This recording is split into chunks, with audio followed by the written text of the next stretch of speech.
So, this is you. You want to know about evolution or something? I don't know. I just work here now. Um, so, long time ago, I think, 1831. That's I'm good. Okay. We have this old guy, right? His name is, well, he has hair too. Give him some hair. His name is Charles Darwin, okay?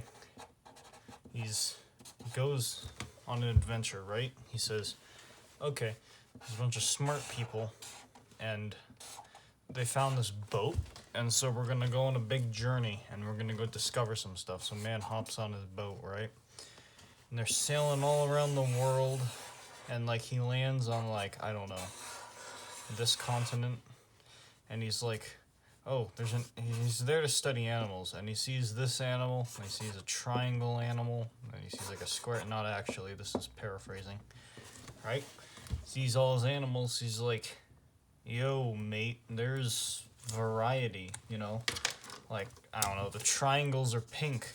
Why are the triangles pink? Because the sand in this place is pink.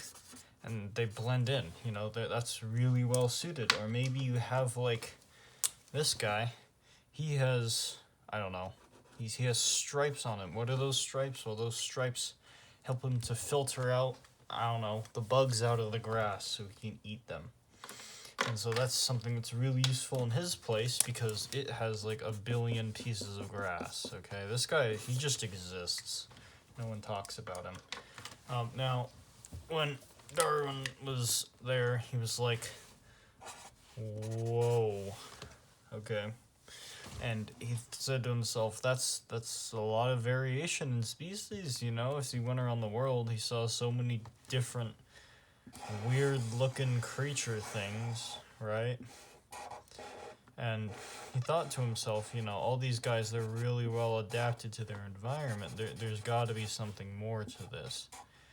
And so he decided he was going to document species and things like that and see what was going on with them and why they were the way they were. And yeah, he was a biologist, or what we would now call today as a biologist. And so he set off, and eventually, after some more venturing, the boat goes and it lands on the Galapagos Islands. You've heard of them before. You've heard of the big lizard creatures that live there, okay? Now, there's a bunch of little islands, right? They're all really close to each other. This is like 3 inches, not actually. But, like, this one is, like, cold and barren, and it's not fun. And then you have this one that is, like, scary, lasagna land or desert or something. And then you have, like, weird jungle with that, and then there's like grassland. And why do it matter is because they're so close to each other, but they're so different. And so he thought to himself, let's go check it out. That's pretty cool. And he saw the birds or something, right? And he took great interest in the finches. Now, the thing with the finches that were special there is that he looked at them and he said, oh yeah, there's mainland like over here. All these birds came to the island, but there's only one bird that started on there, and now there's like 1 billion different kinds here. The main thing he noted is that when you look at these 4 different birds, right, is that you'll have different beaks. Like, he has some thins, some mediums, some large, and then like some mega chonker kind of things, right?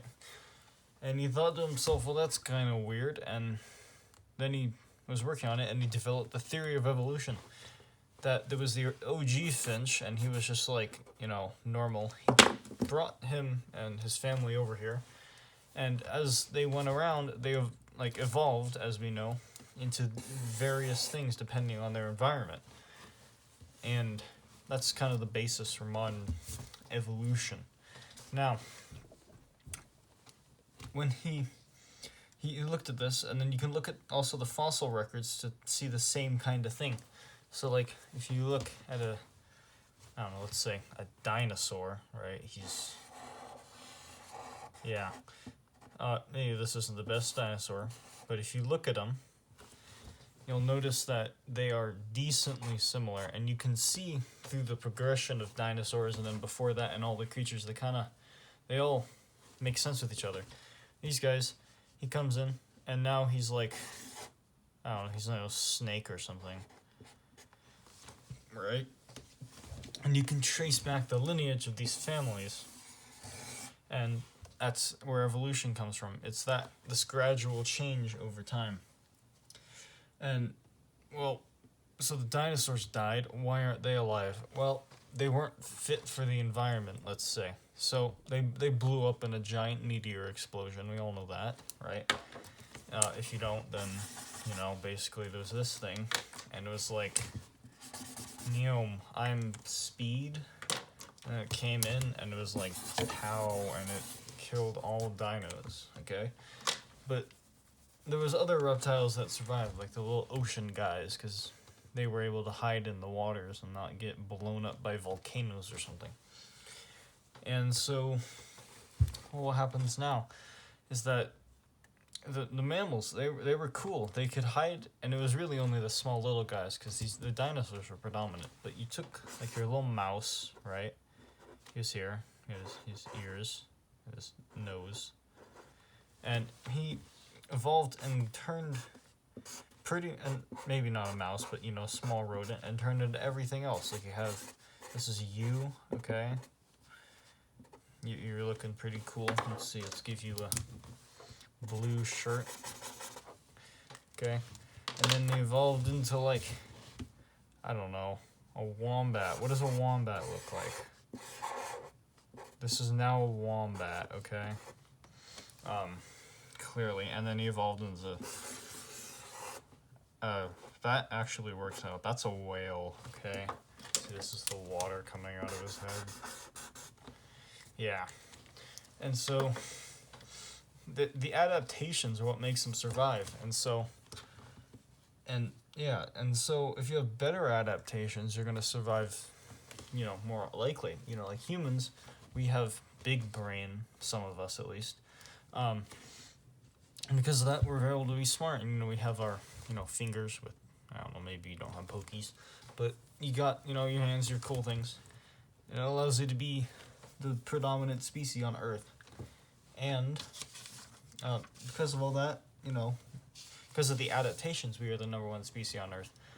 But how do we do this, right? Everyone says, oh yeah, we're from monkeys, monkey. He's cool, right? And so, monkeys, yes, we did come from monkeys, and so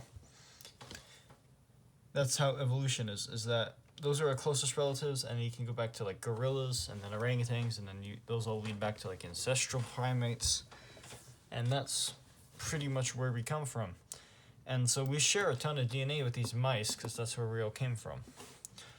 And yeah, so our traits, how do we get our good traits though? Well, you don't get to decide. You can't be like, oh yeah, this is you. Okay, you're back again with your blue shirt. And you're like, I don't like being insert skin color here, right? I want to be a Martian, and I want to be green, right? Well, you can't just do that, that's not possible. Turn that smile upside down and be depression. Because you can't will yourself in to have traits. It's gradual change over time. So when you have, like, this beanbag and this beanbag, okay, and they fall in love, right? And then you get the offspring, right? Let's say he has hair like this. She has, like, I don't know, this is, just 3 hairs, right? And then, yeah, this baby could get, like, 1 and be happy. Or he could get from his mom, another baby, have 3 hairs and be happy. But maybe he's a cool kid, like this guy, and he has 2 hairs. Whoa. He's crazy, okay? Now, what is 2 hairs gonna do for him? Well, he looks really cool. Everyone likes a two-haired person because they've never seen him. So then they, you know, everyone falls in love with this man. You know, he's the top kid. And so now, all of a sudden, a few generations later, the only thing you're seeing is kids with two hairs, you know? And that's how it happens. And that's called a mutation. It's not always radiation, kids. You can just be born with mutations, right? And if they're good, you know, they'll get passed on. If they're bad, maybe the guy will die and they won't get passed on. That's basically, and maybe they just don't do anything and they're just kind of there. You know, it's just one of those things. Now, that's the main way to have these kinds of things happen, these evolutions. But there's some other ways. So we can have gene flow. So imagine there's a huge population of these guys. Okay. And they're there, right? Let's give them a color. They have a singular purple stripe. Okay? And they're just chilling. They're all like that. And then somewhere over here, there's like these guys. Right? And they're similar. They're not exactly the same though. Because these guys have a pink circle in the inside of them. Well, what is your pink circle gonna do? I don't know. I didn't create up lore for this. But, and then what if they immigrate into these guys' population? So now these guys have some of these things. So they have some pink circle people, right? And then eventually, you know, maybe the traits get, like, passed on, and then they have, you know, crossovers, you know, things like that. And, yeah, so that's how you can get new traits. This is immigration. But what if all of a sudden, I don't know, the pink guys, they just leave. They don't want to be here no more, right? The purple guys, they're rather rude, okay, so they're out of here. They go to start their own, you know, educated society by themselves. It's not much. But, you know, they have fun. Now there's no straight pink guys pink circle guys inside this thing. They've emigrated out. So, now what are you gonna do, eh? Nothing. You're done. He's gone. He's gone forever, okay? And yeah, so then the traits will change up. Of course, you won't have that in this area anymore. And if these guys move over a long distance, boom, they're gone. You know, this population is going to change completely afterwards. Okay, so change by chance alone, and is something else too. You think about it like, oh, what if this entire species got wiped out, just magically, or a trait? And so imagine this: we have another population of cute circles. Let's see, let's give them something to do. They can have blue squiggles. Okay, we'll have some with blue squiggles. We'll have guys that have green pants, right?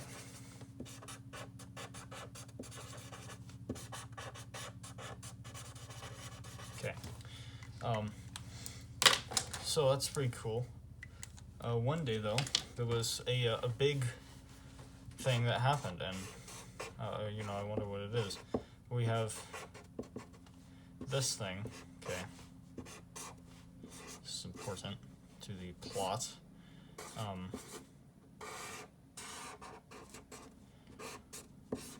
We have this. It's the infamous. You know, everyone knows it. You should at least. This is your Krankenwagen, whatever, right? And he comes along and he's like, and absolutely annihilates all the blue hair guys. Why? I don't know. He was going like 10 times the speed limit, okay?